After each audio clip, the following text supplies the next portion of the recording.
आशा करता हूं आप सब बहुत अच्छे होंगे। मेरा नाम है सिद्धांत अग्निहोत्री। स्टडी ग्लोस में आपका बहुत बहुत स्वागत है। हमारी रवि से जो हमारी फैकल्टी है उनसे अभी काफी डिस्कशन हो रहा था, तो मैंने कहा कि चलो भाई इस पे ही लेक्चर करते हैं। और बेटा हंस भी रहा है, इधर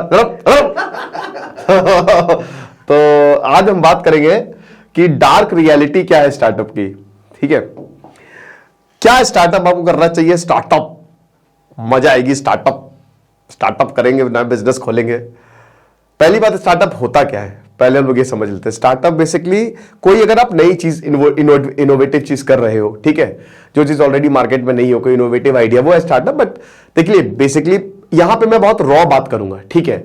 अब ऐसा नहीं है कि बहुत ही हाई लेवल, बहुत ही एकदम जनरल तरीके से मैं आपको बताऊंगा, ठीक है, कि आखिर प्रॉब्लम क्या है और क्यों स्टार्टअप के समय वाट लगी हुई है। ठीक है, तो जाहिर सी बात है, बट आप इतना समझिए कोई बिजनेस है स्टार्टअप, बस, है ना। अगर आप कोई बिजनेस कर रहे हो, अच्छे से कर रहे हो, नया है, प्रॉफिटेबल है, तो वही है स्टार्टअप। ये बातें हैं खाली कि नया है, इनोवेटिव आइडिया है। भाई कोई भी बिजनेस, हर एक बिजनेस चल रहा है, कुछ एक आध को छोड़ देना, एडटेक का नहीं चल रहा है, बट स्टिल एडटेक को स्टार्टअप बोल के फंडिंग उठा ली जाती है। क्यों? उसमें कुछ ना कुछ वो नया कर देते हैं। ठीक है, हल्का सा अगर कुछ भी नया दिखा दे तो स्टार्टअप हो गया। आप इतना समझिए कि अगर आप एक बिजनेस शुरू कर रहे हैं तो स्टार्टअप ही है, राइट। ये हिसाब किताब। तो अभी अगर हम बात करते हैं तो भारत के जितने भी स्टार्टअप हैं वो नीचे जा रहे हैं। 2016 के हिसाब से, जो हमारा department for trade and commerce है, उनके हिसाब से मात्र 432 स्टार्टअप थे 2016 तक, और अभी ये 84,000 पहुंच गए हैं। भारत दुनिया का तीसरा स्टार्टअप का सबसे बड़ा इकोसिस्टम है, और बहुत सारी 100 से ऊपर कंपनी जो है वो $1 बिलियन पार कर चुकी है। $1 बिलियन, इसका मतलब वो यूनिकॉर्न है। ठीक है ना, 1000 करोड़ से ऊपर की कंपनी। क्या बात है, मजा आ गया, मजा आया, और ये मजा मैं सबको देना चाहता हूं। तो ये हिसाब किताब है। तो बहुत सारी ऐसी कंपनी है जिन्होंने अच्छा खासा पैसा उठाया है। अब दिक्कत क्या होती है, क्यों स्टार्टअप प्रॉफिट में नहीं होते हैं, और क्या आपको स्टार्टअप करना चाहिए? मैं आपको एक दो तीन चीजें बताता हूं। सबसे पहले, आजकल कुछ चोमू लोग आ गए हैं मार्केट में, वो पता नहीं क्या उल्टी सीधी बकवास लोगों के मन में भर रहे हैं। वो ऐसा दिखाते हैं कि अगर तुमने स्टार्टअप नहीं किया तो तुम बेकार हो। आपको बता दूं कि एक जमाने में अगर तुम पैसे, मान लो जब बोलते थे कि भैया हमारे स्टार्टअप है, हमारा अपना बिजनेस है, हमसे शादी करी हो, मार के भगा देते, भाग यहां से, शादी करी हो सलो। वो वहां पे देख रहे हो ना, वो पान वाला, उसका भी स्टार्टअप है, वो भी बढ़िया तरीके से पान लगाता है, तो निकलो यहां से। हम नौकरी करने वालों के अपनी बहू देंगे। तो जो नौकरी करते थे उनको बहुत ज्यादा वैल्यू मिलती थी, और जो स्टार्टअप करते थे उनको इतनी वैल्यू नहीं मिलती थी। ये रियलिटी। और आज भी अगर आप देख लो, भैया मैं महीने का 10 करोड़ कमाता हूं, वो तो ठीक है, सरकारी नौकरी है कि नहीं, हमको सरकारी का 25,000 मंजूर है, 10 करोड़ नहीं मंजूर है। तो एक तो हमारी समाज में पता नहीं, जो बहुत ज्यादा पैसे कमाता है अब जाके उसकी बहुत ज्यादा इज्जत होने लगी है, लेकिन पहले ऐसा नहीं था। बट अल्टीमेटली मैटर तो यही करना चाहिए कि आप कितना रिस्पेक्टफुल जॉब और कितने ज्यादा आप पैसे अर्न कर रहे हो, सही तरीके से अर्न कर रहे हो, तो वो सही है। ठीक है, तो एक तो आज कुछ ऐसे लोग आ गए जो पता नहीं ये बोल रहे हैं कि भाई अगर तुमने स्टार्टअप नहीं किया, तुमने कुछ किया ही नहीं। नौकरी बहुत जरूरी है, ऐसा नहीं है, आप नौकरी करो, क्योंकि भाई ऐसा नहीं है कि स्टार्टअप भाई आप अपने है आपके सपने, ठीक है, लेकिन अगर आप ये समझिए कि हर एक इंसान स्टार्टअप करने लगे तो फिर क्या ये देश बन पाएगा? पूरी दुनिया ही ठप हो जाएगी। क्योंकि आप ये समझिए कि आप एक कंपनी बनाते हैं, उसको चला कौन रहा है? उसको वो लोग चला रहे हैं जो आपके लिए काम करते हैं। तो नौकरी जरूरी है। और नौकरी का मैं आपको बताता हूं कि फर्क क्या होता है। एक जो एंटरप्रेन्योर होता है ना, आपने अभी स्टेटमेंट सुना था बायजू रविंद्रन का कि नींद नहीं आती है रातों में, ये बोला था। और विजय शेखर शर्मा ने भी बोला था कि भैया मुझे बहुत ज्यादा, मतलब एकदम चला ही गया मेरा सुख चैन। तो एक जो एंटरप्रेन्योर होता है ना, उसकी जिंदगी से सुख चैन चला जाता है, ये बात सच है, क्योंकि उसको हर एक चीज देखनी है, हर एक चीज। सबसे ज्यादा डिप्रेशन में एंटरप्रेन्योर से ही जाते हैं, है ना। वहीं अगर आप नौकरी कर रहे हैं तो बढ़िया आराम है, मस्त, ठीक है, महीने महीने आपका पैसा आ रहा है, आपको ज्यादा इतना कुछ, बस आपने अपना काम किया, गए अपनी पत्नी, गर्लफ्रेंड या अपने परिवार के साथ घूम के आए, दोस्तों के साथ चिल किया। एंटरप्रेन्योर की जिंदगी में कुछ चिल पिल नहीं होता है, ठीक है। उसको फोन आएगा, कहीं पे भी उसको भागना पड़ेगा, और उसको 50 टेंशन होती है, 50 टेंशन। ये, हाँ, ये भी डिपेंड करता है कि आपने अपना बिजनेस किस तरीके से बनाया है। अगर आपने बहुत ही ज्यादा पैसा उठा लिया है, प्रॉफिट नहीं दे रहे हो, मॉडल ही फ्लॉड है, तो उसमें तो आपको बहुत ज्यादा टेंशन होने ही वाली है ना। तो भैया नौकरी में सबसे पहले तो आप थोड़ा चिल्ड रहते हो, राइट। आपको ज्यादा टेंशन नहीं लेनी होती, आपकी एक पर्टिकुलर जॉब है और आप उसको अपना काम करके वापस आ जाते हो। ठीक है, दूसरा पॉइंट है कि आप नौकरी से एक्सपीरियंस लेते हो, राइट। अब जैसे जेरोधा के जो फाउंडर हैं, मुझे पर्सनली सबसे बेस्ट जेरोधा इनफैक्ट 28,000 करोड़ की कंपनी बनाई उन्होंने, कोई फंडिंग नहीं ली, कोई भी फंडिंग नहीं ली। ठीक है, तो ऐसे मॉडल जो है ना वो चलेंगे। अब उसने पहले नौकरी की, ज्यादातर सक्सेसफुल स्टार्टअप्स में आप देखेंगे कि उनकी नौकरी है, पहले उन्होंने एक्सपीरियंस लिया कि पहले समझ तो ले क्या काम हो रहा है, कैसे काम चल रहा है। तो नौकरी इसलिए भी अल्टीमेटली डेफिनेटली आप अपना बिजनेस करेंगे, नो डाउट, पर उसके लिए पहले आप नौकरी करिए, पहले सीखिए। तो इन लोगों की बातों में ना आइए कि ये फ्रेंचाइजी खोल लो, ये कर लो, वो अपने सपने पे पंख लगा लो, ऐसा कुछ नहीं होता। अच्छे देखिए, अगर आपके पास इतना पैसा है, कैपेबिलिटी, तो जाइए आप, नहीं तो आप नौकरी भी कर रहे हैं तो इसमें भी कोई बुरी बात नहीं है। ठीक है, पहला डाउट क्लियर हो गया। दूसरा डाउट, अब हम स्टार्टअप पे आते हैं। देखिए स्टार्टअप क्या होता है, जैसे मैं हूं, ठीक है, मैं और रवि हैं। अब मान लीजिए कि हम लोग ने, जैसे अभी हम लोग ने एक अपना सेल योर बुक स्टार्टअप शुरू किया है, ये एक हमारा नया वेंचर है, इसमें आप अपनी सेकेंड हैंड बुक जो है वो सेल एंड परचेज कर सकते हैं। ठीक है, तो सेल योर बुक अपना जो है वो आपका स्टार्टअप है। अब इसमें क्या कर सकते हैं, जैसे मान लीजिए कि इसको बंद कर दो। अब इसमें ये होता है कि ये किताब आप, जैसे हमने क्या किया, हमारे पास अभी हमारा पैसा है नहीं, मैं बता रहा हूं, ठीक है, तो हम क्या जाएंगे, हम किसी इन्वेस्टर के पास जाएंगे, है ना। अब इन्वेस्टर जो है उसमें पैसे लगाएगा उसकी वैल्यूएशन पे। पहले कंपनी की वैल्यूएशन निकाली जाती है कि आपकी कंपनी की वैल्यूएशन है कितनी। अब वैल्यूएशन कैसे निकालेंगे, टैम, टोटल एड्रेसेबल मार्केट, कि आप कितने बड़े मार्केट को एड्रेस करने की कैपेबिलिटी रखते हो, कितना बड़ा ये मार्केट है। जैसे हम बुक किताबों की बात कर रहे हैं, तो किताबों का कितना बड़ा, भारत में कितने लोग के पास सेकेंड हैंड किताब है और उसको बेचेंगे। दूसरा है ऑपरेशंस, ठीक है, ऑपरेशंस कैपेबिलिटी, कि कितने लोगों को आप सर्व कर सकते हो, आपके ऑपरेशन कैपेबिलिटी क्या, क्या आपके ऐप में इतना दम है कि इतने लोग आए आप उनको केटर कर लो। तीसरा आता है आपका स्केलेबिलिटी, ठीक है, कि आखिरकार आपकी स्केलेबिलिटी कितनी है, आपका जो बिजनेस मॉडल है वो कहां तक जा सकता है, कितना ऊपर जा सकता है, यहां से यहां जा सकता है, क्या इतनी पोटेंशियल है आपके मार्केट में। चौथा आता है कंपेटिटर्स कितने हैं इर्द गिर्द आपके मार्केट में, भाई कितने उस तरीके के कितने ऐप चल रहे हो, उनका क्या रेवेन्यू है। फिर आता है DAU MAU, daily active users, monthly active users, की डेली एक्टिव यूजर्स आपके कितने हैं, मंथली एक्टिव यूजर्स आपके कितने हैं। इस बेसिस पे आपको एक मल्टीप्लायर मिलता है। और उसमें सबसे इंपॉर्टेंट, इन सबको किनारे रख दो, सबसे इंपॉर्टेंट आता है आपका रेवेन्यू। रेवेन्यू कितना है, जैसे मान लो कि आपका रेवेन्यू अगर आप 10 लाख रुपए कर रहे हो, ठीक है, तो आपको मल्टीप्लायर मिला से 10x, तो 10 लाख इंटू 10 1 करोड़, यानी कि 1 करोड़ आपकी कंपनी की वैल्यूएशन होगी। तो इन सब चीजों को कैलकुलेट करके रेवेन्यू सबसे इंपॉर्टेंट है। रेवेन्यू नहीं है तो ये सारी चीजें इंपॉर्टेंट हो जाती है। एक मल्टीप्लायर दिया जाता है आपको। अब ये मल्टीप्लायर कौन देता है, आप इन्वेस्टमेंट बैंक के पास जाओगे, ठीक है, नहीं तो आप खुद से भी कर सकते हो, कोई दिक्कत नहीं है। आपने इन्वेस्टमेंट बैंक, अब इनके पास जाओगे, आपको मल्टीप्लायर देंगे। अब ये आपको मल्टीप्लायर दे इन्होंने, ठीक है। अब आप क्या करोगे, जैसे मान लो कि अब जैसे हमारा सेल योर बुक है, ठीक है, अब अभी तो उसमें कोई प्रॉफिट है नहीं, ना ही अभी हमारे पास कुछ पैसा आ रहा है, तो अब हम इन्वेस्टर के पास गए। अब हमारा 10x मल्टीप्लायर है, यानी कि मान लो हमारी कंपनी की वैल्यूएशन से 1 करोड़ रुपए है, ठीक है, हमको 1 करोड़ की वैल्यूएशन मिली। अब इस 1 करोड़ की वैल्यूएशन पे हम फंड मांगने जाएंगे, पैसे मांगने जाएंगे।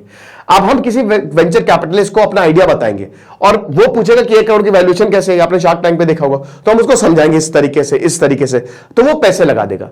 तो अभी इतने पैसे, हालांकि हमारे पास पैसे है नहीं इस समय, ठीक है, लेकिन वैल्यूएशन इतनी है, याद रखिएगा, पैसे हमारे पास अभी तक एक फूटी कौड़ी नहीं है, लेकिन इतनी हम फंडिंग उठाने जाएंगे।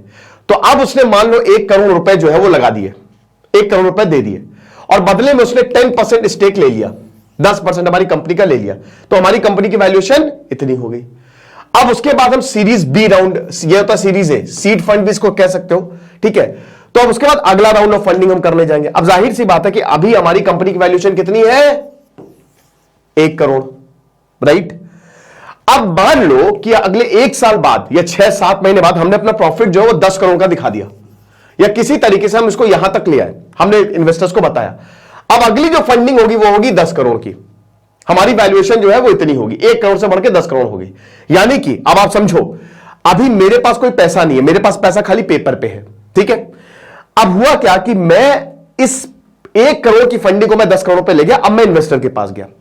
अभी तक मैं था, रवि था और एक दूसरे इन्वेस्टर थे, से बी इन्वेस्टर, है ना। अब इसने 1 करोड़ रुपए लगाए, लेकिन अब इसने क्या किया, हमारी वैल्यूएशन तो 10 करोड़ होगी, जाहिर सी बात है। तो अब क्या होगा कि इसने 10% का जो स्टेक लिया वो 10% से बढ़ गया, राइट, वो 10% से बढ़ गया। तो अगर उसका स्टेक 10% से बढ़ा और इतनी फंडिंग में हम पैसा लगा रहे हैं तो इसका भी तो पैसा बढ़ेगा ना। आप समझ रहे हो मैं क्या कह रहा हूं। सिंपल सी ये बात है कि अगर मान लो किसी भी इन्वेस्टर ने आपसे पैसे लगाए, वो 1 करोड़ पे लगाए हैं, 1 करोड़ पे आपको पैसा दे दिया और उसने कुछ स्टेक ले लिया या इक्विटी ले ली, ठीक है। अब जब आप अगली बार पैसा लेने जाओगे तो वो 10 करोड़ पे लेने जाओगे, क्योंकि वैल्यूएशन आपकी उतनी होगी है, यानी कि इस इन्वेस्टर का भी पैसा बढ़ गया। जिस शेयर का पैसा 1 करोड़ था वो हो सकता है आगे जाके 1.5 करोड़ हो जाए, 2 करोड़ हो जाए, इसका दुगना 1.5 गुना ज्यादा पैसा बढ़ गया। यानी कि अगर आप उस इक्विटी को बेचेगा तो उसको पैसा मिलेगा, समझिए, आप वो एग्जिट ले सकता है। तो ऐसे इन्वेस्टर पैसा कमाता है, ठीक है। तो आप जो बोलते हो ना स्टार्टअप में पैसा कहां से कमाया जाता है, यहां से कमाया जाता है। स्टार्टअप का मोटिव होता ही नहीं प्रॉफिटेबल होना। भारत में 100 बड़े स्टार्टअप है जिसमें से 77 लॉस में है, सब के सब 3,000 करोड़ 4,000 करोड़। मॉडल ही फ्लॉड है, इनका मोटिव ही नहीं होता पैसा कमाना। इसको कहते ग्रेटर फूल थ्योरी। ये सुनिए आपने कि बड़ा हमसे बड़ा बेवकूफ कौन, जिसने शुरुआत में पैसा लगाया वो सबसे प्रॉफिटेबल। इन्वेस्टर ने पैसा लगाया, अगला इन्वेस्टर मिला, उसने उसको पैसे अपनी इक्विटी बेच के 1 करोड़ लगा, 2 करोड़ लेके निकल गया वो। अब उसके बाद अगला कौन है, 10 करोड़ की, आप 10 करोड़ की वैल्यूएशन होगी, फिर आप अगले को ढूंढोगे। अब वो 100 हो सकता है उस पर लगा, फिर आपकी वैल्यूएशन और बढ़ जाएगी 100 करोड़ की, फिर आप अगले को ढूंढते रहोगे जब तक आपके पास, आपको फंडिंग चाहिए और फंडिंग के लिए आपको वैल्यूएशन चाहिए। और इससे पिछले वाले जिसने पैसे इन्वेस्ट किए थे वो अपना इक्विटी बेच के हो सकता है निकल जाए, तो उनको तो प्रॉफिट है। लेकिन जो बड़ा वाला है सबसे बड़ा मूर्ख तो वही है, क्योंकि हो सकता है कि आपकी कंपनी कभी प्रॉफिटेबल हो ही ना, फिर आप क्या करोगे, आप फिर लेके आते हो आईपीओ, इनिशियल पब्लिक ऑफरिंग। अब आप कंपनी पब्लिक कर देते हो, अब आपने अपनी कंपनी के शेयर लोगों को बेचने शुरू कर दिए। अब लोग आपके शेयर खरीदेंगे, पैसे देंगे, तब आप पैसा कमा सकते हो। यह हिसाब किताब। दूसरा पॉइंट क्या आता है, दूसरा पॉइंट एंटरप्रेन्योर्स की क्या हालत होती है, चलो इसको भी देख लेते हैं। एंटरप्रेन्योर्स की हालत क्या होती है। देखो बहुत लोगों को मिसकंसेप्शन है, जैसे मान लो अभी मैंने 1 करोड़ का एग्जांपल दिया, ठीक है। अब मेरे और रवि के पास 50-50% है, 50 लाख मेरे पास, 50 लाख रवि के पास है नहीं इतने, अभी एक फूटी कौड़ी नहीं है, आपको बता दो सेल्यूर बुक से। तो 50 लाख इतने इनके पास, 50 लाख मेरे पास। बेटा ये पैसा हम निकाल नहीं सकते हैं, ये खाली शेयर है, पेपर पे है, आपको खाली पेपर ही दिया जाता है, इन्वेस्टर्स को पेपर ही दिया जाता है। तो उन पेपर को एक्चुअल बैंक बैलेंस में, बैंक मतलब उन पेपर को एक्चुअल मनी में उसकी मॉनेटरी वैल्यू होनी चाहिए, समझ रहे हो। वही मोटिव होता है कि इन्वेस्टर अगर पेपर इतना पैसा लगा रहा है, आपको उसको पेपर मिल रहा है, तो उसके पास इतने पैसे इन रिटर्न आने चाहिए। आप कर्जा ले रहे हो जाके, बेटा कर्जा कौन लेता है, एंटरप्रेन्योर लेता है। इन्वेस्टर को कोई घंटा फर्क नहीं पड़ता। एंटरप्रेन्योर जिसकी कंपनी है, मेरी और रवि की कंपनी, तो मैं जाके पैसे लूंगा, समझ रहे हो। तो अब अगर मैं पैसे लूंगा, ठीक है, अब ये पैसे मेरे नहीं है, मैं एक सैलरी उठाऊंगा, वो सैलरी 10,000 भी हो सकती है। ये खाली वैल्यूएशन है। अगर मान लो कंपनी के पास 10 करोड़ है तो ऐसा नहीं 5 करोड़ मेरे, 5 करोड़ उनके, नहीं, मेरी उतनी सैलरी ही रहेगी। वो पैसे बैंक में रहेंगे, वो कंपनी के हैं, राइट। तो ये मत सोचना कि तुम्हारे पास उतने शेयर है तो तुम पैसा वो बेच के निकल जाओगे, ऐसा नहीं होता बेटा। उन शेयर को तुमको आगे डाइल्यूट करना है, तुम्हें सिर्फ सैलरी उठाओगे, ठीक है। तो ये ध्यान रखना। तीसरा, तो ये तो तुम ऐसे जॉब करके भी कर सकते हो, ठीक है। तीसरा पॉइंट, एंटरप्रेन्योर्स की हालत, तुम पैसा उधार ले रहे हो, समझ रहे हो। इंडिया में ज्यादातर आपको, जैसे अभी मैं अश्लील गोबर की दोगलापन जो है वो उसको किताब का रिव्यू भी किया, उसको पढ़ी भी मैंने। तो अश्लील गोबर एक बहुत बढ़िया बात बोलते कि यहां पे अमेरिकन सिस्टम चलता है। अच्छा, अमेरिका में क्या है कि आप डाइल्यूट करते जाओ आपके पास, क्योंकि वहां का सिस्टम बहुत ही ऑर्गेनाइज्ड है। लेकिन भारत में ना, भारत में अलग सिस्टम चलता है। किसी भी केस में आधा, मतलब आपकी कंपनी की अपनी आधी ओनरशिप आप अपने पास रखिए, है ना। अगर ऐसा नहीं होगा ना तो आपको बोर्ड लात मार के बाहर निकाल सकता है, ये होता है।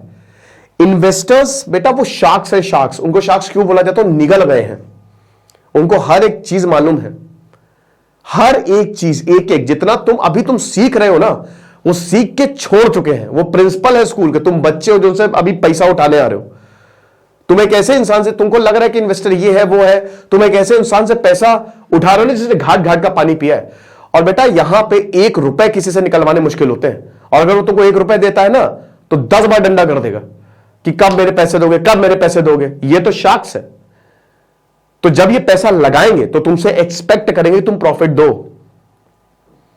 तुम प्रॉफिट दोगे नहीं, लगातार उसके लिए स्ट्रगल करोगे लगातार। अब तुम इन्वेस्टर्स को ये समझाओगे, देखो प्रॉफिट होना क्यों मोटिव नहीं होता है, पहले समझो। 90% स्टार्टअप्स का ये सोच होती है कि पहले जो जिसको कहते हैं कस्टमर एक्विजिशन, ठीक है, कस्टमर एक्विजिशन कॉस्ट, कि पहले कस्टमर को एक्वायर करो।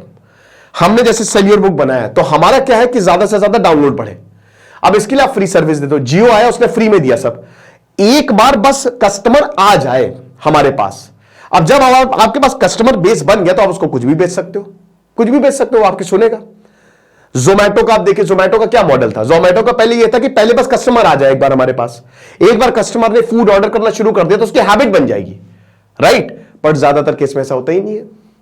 आप कस्टमर नहीं है, वो तुमसे ज्यादा बुद्धिमान है। तुमको क्या लगता है कोई ग्रोसरी स्टोर तुमने ऑनलाइन खोल लिया, वो जाएगा बगल में, उससे सस्ते में पैसे। बेटा भारत का कस्टमर बहुत बुद्धिमान है, तुम समझ लो ये बात। अमेरिका के कस्टमर को बेवकूफ बनाना बहुत आसान है, भारत के कस्टमर को बेवकूफ बना नहीं सकते तुम। वो 50 जगह देखेगा, तुमने कोई भी सर्विस उसको दे दी, वो 10 रुपए खर्च करने के लिए इतना। हमारे दोस्तों हम 100 200 रुपए का कोर्स लॉन्च करते हैं, वो 200 रुपए में मतलब समझ लीजिए कि हम लोगों को परेशान कर देता है कि इसमें ये क्यों नहीं कर। तो भैया बहुत बुद्धिमान है वो जाएगा हर जगह, वो ऑफलाइन जाएगा वो। अच्छा ये है। तो अब जैसे ओला के साथ यही हुआ, ओला लॉस में इसीलिए उसको लगा कि भाई खूब पैसे खर्च करो, खूब पैसे खर्च करो, पहले कोई बात नहीं फ्री सर्विस दो, हम लॉस सह लेंगे। लेकिन जब एक्चुअल में प्रॉफिट कमाने की बारी है तो कस्टमर पीछे हट गया, कस्टमर हम पैसे ही नहीं देंगे। यही होता है कि जब एक्चुअल में प्रॉफिट कमाने की बारी आती है तो कस्टमर पीछे हट जाता है। क्यों पीछे हटता है? क्योंकि उसको वो अवेयर है कि जितने का प्रोडक्ट तुम बेच रहे हो ना उससे सस्ता मार्केट में अवेलेबल है। अब ये फ्रॉड मॉडल क्यों है, मैं इसीलिए आपको बताता हूं कि ज्यादातर, क्योंकि प्रॉब्लम ये है कि ये लोग कस्टमर को टारगेट ही नहीं करते हैं। कुछ कंपनी जैसे क्रेड के कुणाल शाह ने बोला है कि भाई देखो हमारा क्रेडिट कार्ड जो हमने दिया है वो खाली टॉप यूजर्स के लिए है, मतलब वो 5 से 6% जो भारतीय है जो क्रेडिट कार्ड को अफोर्ड कर सकते हैं वो सिर्फ उनके लिए है, ठीक है, लेकिन बाकियों के लिए हम कुछ नहीं कर सकते। तो मॉडल फ्रॉड नहीं होना चाहिए आपका। आप कस्टमर को सर्व कर रहे हो, जैसे एक बहुत बड़ी, अब जैसे ओयो है, ठीक है।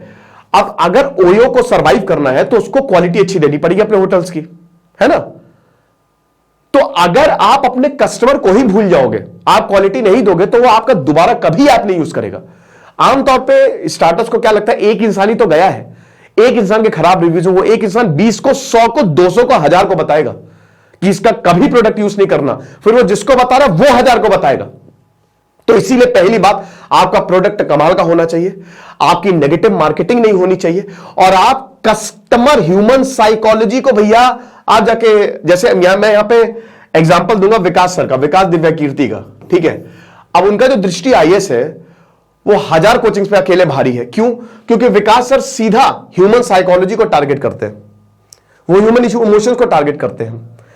वो इतना बढ़िया पढ़ाते हैं कि मतलब इंसान जो है उनका लेक्चर सुन के वो बोलेगा कि भाई इन्हीं का ही कोर्स लूंगा मैं, चाहे जो हो जाए। लेकिन ज्यादातर स्टार्टअप ही करते ही नहीं, वो बस इन्वेस्टर से पैसा उठाए जा रहे हैं और कस्टमर को भूलते जा रहे हैं कि हटाओ यार कोई बात नहीं, देखो तो कैपेसिटी। एक चाय जो 100 रुपए की आप दे रहे हो कौन खरीदेगा भाई? 10 रुपए की टपरी से पी लेंगे हम, क्यों जाएगा कोई वहां पे? तुम्हारी क्या यूएसपी है? कुछ नहीं। और इसीलिए स्टार्टअप गिरते हैं नीचे, औंधे मुंह गिरते हैं, प्रॉफिट कभी होगा ही नहीं इनका मॉडल कभी प्रॉफिट नहीं हो सकता, क्योंकि तुम अपने कस्टमर को भूल गए हो। फिर उसके बाद इन्वेस्टर रात दिन तुमसे पूछेगा, रात दिन बैलेंस शीट बनानी पड़ेगी तुमको, मतलब तुम घुसे रहोगे। बहुत लोग जो है वो बातें करते हैं रेवोल्यूशन ला रहे हैं, रेवोल्यूशन कुछ नहीं, रेवोल्यूशन लाते हैं कुछ नहीं। जब इन्वेस्टर आता है ना सारा रेवोल्यूशन धरा का धरा रह जाता है। ये कॉर्पोरेट वर्ल्ड ऐसे ही चलता है, वर्क कल्चर खराब होता है इसमें। अब जो इसमें काम कर रहे हैं उनके ऊपर प्रेशर, भाई इंटरप्रेन्योर को प्रेशर इन्वेस्टर दे रहा है, इन्वेस्टर को तो अपने पैसे से मतलब है। अब आप बोलेंगे सर हम नहीं मानेंगे इन्वेस्टर की बात, मत मानो, तुम्हारा बिजनेस ही डूब जाएगा, खत्म हो जाओगे तुम। भाई तुम इन्वेस्टर की बात नहीं मानोगे तो अगली फंडिंग कहां से उठाओगे, कहां से पैसे लेके आओगे? तो यह हिसाब किताब रहता है कि जब इन्वेस्टर पैसा देता है, जब वो कहता है कि भाई, अब होता क्या है कि जैसे अब यूनिकॉर्न कंपनीज है, हजार हजार करोड़ मिल गए, ऊल जलूल खर्चा मिलते हैं। अगला पॉइंट ये है कि आपको खर्चे पे बहुत ध्यान देना पड़ता है, बहुत खर्चा करते हैं बिना बात के खर्चा, जहां पे 2 लाख होना वहां पे 10 लाख खर्चा हो रहा है, कैश बर्न भयानक तरीके से। अब इसमें क्या होता है ना, धीमे धीमे धीमे आपके पास पैसा कम होने लगता है, या तो आपका प्रॉफिट बढ़िया हो तब अलग बात है, लेकिन आपका प्रॉफिट है नहीं, आपका कैश बर्न हुआ जा रहा है, तो इन्वेस्टर्स तो आपको जवाब मांगेगा ना कि भाई मेरे पैसे हैं, तुम कहां पे इतना खर्च कर रहे हो, प्रॉफिट तुम्हारा है नहीं, क्या करोगे तुम? तो अब यहां पे दिक्कत, फंडिंग आनी बंद, इन्वेस्टर पैसे ही नहीं देगा तुमको, पैसे नहीं देगा तो कंपनी बंद हो जाएगी। तो अब यहां पे एंटरप्रेन्योर्स के पास प्रेशर आता है, अब वो क्या डिसीजन लेते हैं, ले ऑफ करो, हटाओ सबको नीचे से। जहां ज्यादा पैसा, हमने शुरुआत में तो हमने खूब लोगों को रिक्रूट कर लिया, शुरुआत तो हमने खूब पैसे दे दिए, लेकिन अब वक्त आगे इन सबको हटाओ, साइड से हटाना शुरू करो, दैट्स इट। तो एक एंटरप्रेन्योर की जिंदगी जो है ना, वो बहुत मुश्किल होती है, बहुत चैलेंजेस से भरी होती है, ठीक है। ये इतना आसान है नहीं जितना हम स्टार्टअप सुनते हैं, आपको लगता है बहुत अच्छा हो जाएगा, अपना बिजनेस शुरू करते हैं। अपना बिजनेस आपका कब प्रॉफिटेबल होगा और कब आपको सुकून मिलेगा? सबसे पहली बात, आपका पैशन ही आपका बिजनेस हो, आपका पैसा मोटिव होना ही नहीं चाहिए, पहली बात, वो सेकेंडरी है।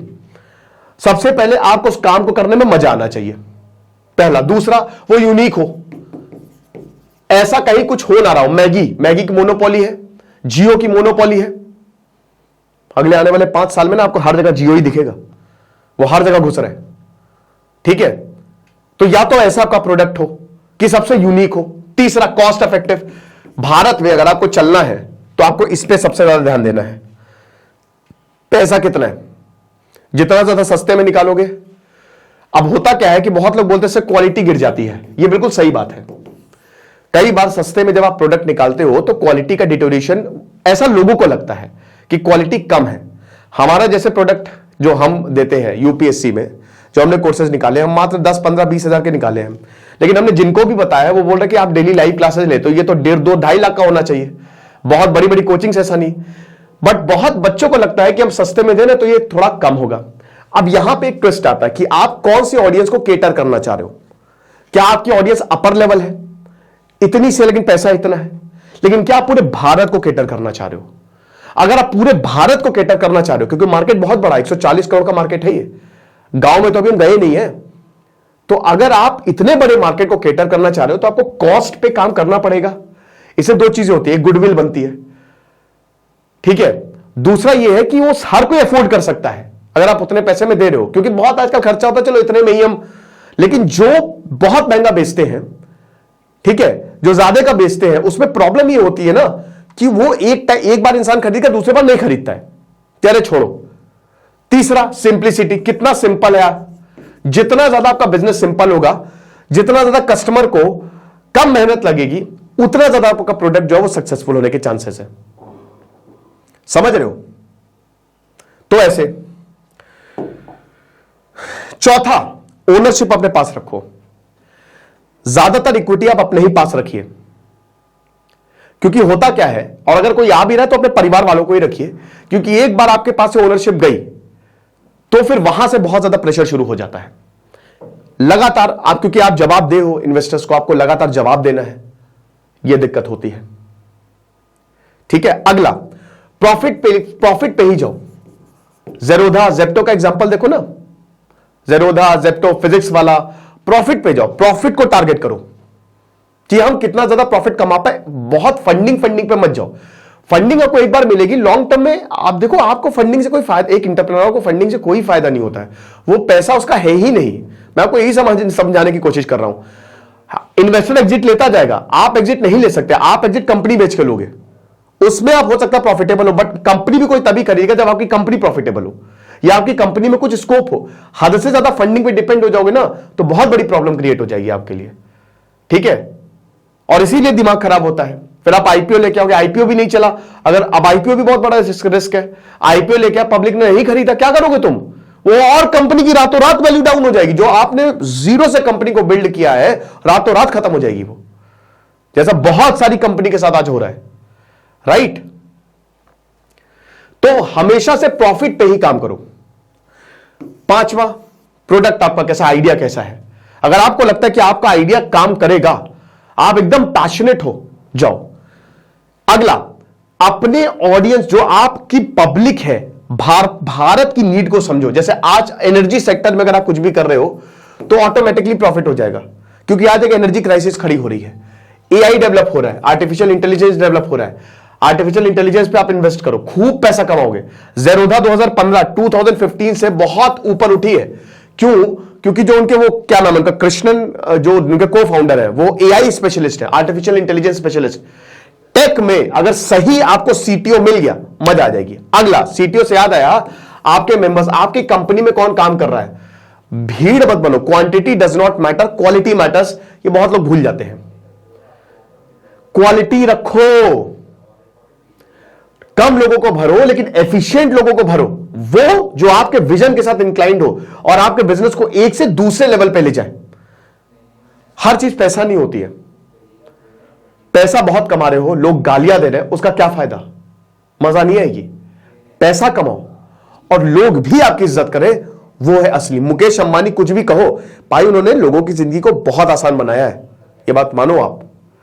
उसके बाद क्वालिटी पे आपको बहुत ज्यादा फोकस करना है। जिसका भी बिजनेस आप लगातार उसकी क्वालिटी इंप्रूव करते रहो, और लगातार खुद से, एंटरप्रेन्योर को यहां पे एक खुद से एक्टिव होना पड़ता है। हर एक चीज में उसको खुद लगना पड़ेगा। हो सकता है आपने 7-8 डिवीजन खोल लिए, 7-8 वर्टिकल्स खोल लिए, लेकिन हर एक वर्टिकल पे ध्यान दो कि यहां क्या हो रहा है, यहां क्या हो रहा है। एक भी इंप्लॉय की गलती, बायजूस लॉस में, भयानक लॉस में है, ठीक है, लेकिन वही अगेन मॉडल फ्लॉड होगा तो लॉस में जाओगे आप, मॉडल सही होगा तो आपको प्रॉफिट होगा। बट यहां पे 2-3 ऑडियो वायरल हुए बायजूस के। वहां पे हमने देखा कि एक जो अपर लेवल का इंसान है, मतलब जो मार्केटिंग हेड है, वो किसी को गाली दे रहा, दर दर के गाली दे रहा, वो वीडियो में करोड़ों व्यूज आ गए, उससे इमेज डाउन हुई। तो आपको ऐसा कुछ करना ही नहीं है। एक भी अगर इंप्लॉय की गलती हुई ना तो आपकी कंपनी सफर कर जाएगी। तो इसीलिए एक एंटरप्रेन्योर को हर एक चीज जो है ना उसको ध्यान रखना पड़ता है। फिर ओवर वैल्यूएटेड वैल्यूएशन, आज की ज्यादातर कंपनीज की वैल्यूएशन इन्फ्लेटेड है, आपको पता है। उनकी वैल्यूएशन एक्चुअल में उतनी नहीं जितनी दिखाई गई है। आप देख लो 10x, 5x, 2x, 3x, 4x, ये है ही नहीं इतनी वैल्यूएशन। इस पे कभी मत जाना, ये फंडिंग के जाल में फंस जाओगे। आज जैसे आज कैश क्रंच है, अमेरिका में पैसा छप नहीं रहा है तो भारत में आ नहीं रहा है, तो फंडिंग क्रंच हो गया। अब बहुत बड़ी बड़ी कंपनी को सस्टेन करना मुश्किल हो गया है। बायजूस ने 4,500 निकाले, अनअकैडमी ने अभी 12% को एम्प्लॉय को फायर किया है। देख रहे हो ना, मास ले ऑफ्स हो रहे हैं कि उनको पैसा बचाना है। यह हिसाब किताब है। तो ये कुछ पॉइंट्स थे, इन पॉइंट्स को ध्यान पे रख के आप स्टार्टअप को बहुत एंजॉय करोगे। स्टार्टअप भारत के लिए बहुत जरूरी है। स्टार्टअप से ही भारत बदलेगा, याद रखो। स्टार्टअप से ही दुनिया बदलेगी। आज भारत में खौफ से बहुत सारे स्टार्टअप खोल रहे हैं, बहुत अच्छी बात है, क्योंकि इससे पहली बात तो बहुत सारे लोगों को जॉब मिलती है, बहुत पैसा जो है वो आता है, बाहर से पैसा आता है और हम इनोवेशन लेके आते हैं। लेकिन बस किसी ने बोल दिया स्टार्टअप करो, उसके कहने में मत जाओ। दुनिया स्टार्टअप ऐसा मत करो। अंदर की आवाज सुनो कि क्या वाकई में तुमको एक एंटरप्रेन्योर बनना है और क्या तुम उसके लिए तैयार हो। अगर है तो गो फॉर इट, इससे अच्छा कुछ नहीं है। चैलेंजेस आते तभी तुम ग्रो करते हो, याद रखना। एक एंटरप्रेन्योर में और एक जो नौकरी करता है उसमें बहुत बड़ा फर्क होता है कि एंटरप्रेन्योर बहुत तेजी से ग्रो कर जाएगा। मान लो उसका स्टार्टअप भी फेल हुआ, लेकिन जो उसने सीखा है ना उससे वो 10 कंपनी खड़ी कर लेगा, क्योंकि वही चैलेंजेस तो उसको बहुत बड़ा बनाएंगे। अगर आपकी जिंदगी में चैलेंज नहीं है तो आप वहीं पे ही रह जाओगे। लेकिन सिर्फ पैसा, सिर्फ फंडिंग चाहिए। शुरुआत में फंडिंग मत करो, पहले प्रॉफिटेबल बनाओ उसे। लॉस में फंडिंग उठा रहे हो ना तो तुम ही लॉस में जाओगे, ठीक है। और जाहिर सी बात है, कोई भी इन्वेस्टर जो है ना, इन्वेस्टर बहुत चालाक होता है। अगर वो पैसा लगाएगा तुम्हारा प्रॉफिटेबल नहीं तो अच्छी खासी इक्विटी लेगा, वरना पैसा ही नहीं देगा। वो तो तगड़ी इक्विटी लेगा, वो 60, 70, 60%, 50%। आपने शार्क टैंक में देखा नहीं, लॉस में मॉडल होता है उनका। शार्क टैंक पे तो वो लोग आते हैं जिन जो ऑलरेडी अच्छा खासा 4-5 साल से प्रॉफिटेबल है, और जिनका नहीं होता वो 60% फंडिंग वो ले जाते हैं, 30-30 लाख के लिए, 20-20 लाख के लिए। ये होता है। ये शार्क्स है सब एक्सप्लॉइट नहीं, मतलब पैसा डालने के लिए बैठे, लेकिन पूरा देखेंगे। वो मैक्सिमम टू मैक्सिमम चाहेंगे कि उनका प्रॉफिट हो जाए। तो ये जितना आसान है, दिखता है उतना आसान नहीं है। बेस्ट यही है कि बूट स्ट्रैप बनो, है ना। खुद से कंपनी पहले प्रॉफिटेबल तक ले जाओ, प्रॉफिट तक ले जाओ। हाँ, पैसे की जरूरत होगी, डेफिनेटली पैसे की जरूरत होगी, तो शुरुआत में पैसे उठा सकते हो, राइट। लेकिन एक चीज याद रखो कि अगर आपका आइडिया अच्छा है ना, तो आपको फंडिंग, अपने आप फंडिंग मिलेगी। अगर आपका आइडिया बढ़िया है तो इन्वेस्टर्स अपने आप चल के आपके पास आएंगे, है ना। तो ये चीजें आपको ध्यान देनी है। ऑर्गेनिक ग्रोथ अगर जितनी ज्यादा हो, आप चैनल स्टार्ट करो अपना। आजकल सोशल मीडिया है, प्रमोट करो, आपको मेहनत करनी पड़ेगी। जैसे भाई यहां पे जरूरत के जो फाउंडर है, उन्होंने खुद से ही सबसे पहले तो भाई खुद से ही 1000 लोगों को फोन किया था उन्होंने, खुद से बन के, तब जाके वहां से हुआ। तो एज एन एंटरप्रेन्योर आपको जिम्मेदारी लेनी पड़ेगी। लीडर हो आप सबको संभाल रहे हो, पूरी कंपनी आपके भरोसे चल रही है, इंप्लॉइज आपके भरोसे है, समझ रहे हो। तो आई होप ये चीज समझे होंगे आप, इसमें कोई दिक्कत नहीं है। ये लेक्चर था, आई होप आपको मजा आई होगी, पसंद आया होगा। और जैसा कि हमने बताया कि भैया देखो, अब हम तो बूट स्टार्ट कंपनी है, चाहे स्टडी ग्लोज हो चाहे जो, वो तो हम आपके प्यार से ही जिंदा है। तो हमारा जो नया वेंचर है सेल योर बुक, उसको आप जरूर, उस ऐप को जरूर डाउनलोड करें। मैं लिंक जो है वो डिस्क्रिप्शन कमेंट बॉक्स में डाल रहा हूं। और बाकी हमारा क्राइम वर्ल्ड चैनल है, ठीक है, तो कल हम गौरव तिवारी की बात करेंगे, तो उसको भी आप जो चैनल उसको जरूर सब्सक्राइब करें। Thank you so much.